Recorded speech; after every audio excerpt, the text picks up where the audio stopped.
I was just thinking about the lack of really meaningful modeling and permission giving that most of us have lived our lives with when it comes to how we be erotic, how we be sexual, how we be embodied, really.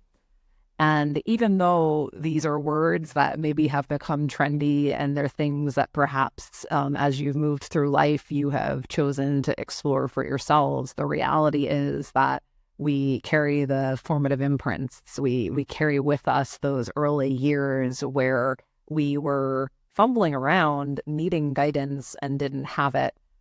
And so, like it or not, in our adult lives, it's such a common thing. I see this all the time with my clients and students, and I know it in myself. These moments where we have a sense of wanting something different or curiosity to experiment or try out something new, and we stop, we freeze, we tamp down on the words because we don't actually know that it's okay to want this. We don't actually know that it's okay to ask for this.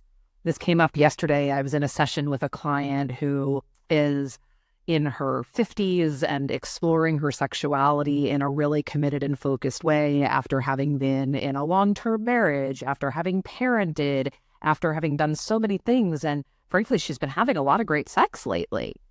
Great being a subjective word, because as we started talking about things, she was sharing that with one of her sexual partners, he does not offer her the touch that she really needs and wants, and she doesn't feel like she can ask for it. And we began to unpack this, and we got to the seed of a sense of unworthiness, which is fine and well to kind of understand, like, what is that tender part inside of us that doesn't feel like we get to move toward what we want. But what really cracked it open for her is when we started moving into some embodied practices, and she got from me the touch that she wanted because I gave her ample permission to ask for it. I kept checking in, wanting to know, how does this feel for you? Do you like this? What do you notice here? What do you notice there? And that co-created experience where she knew that there was permission and encouragement to say, this is what I like, this is what I don't, opened up so much possibility. So that's really the heart of the message that I want to share with you. Let me be a voice that gives you permission. And you can be the one who maybe introduces this to the partners that you're exploring with, but this also can relate to your self-exploration.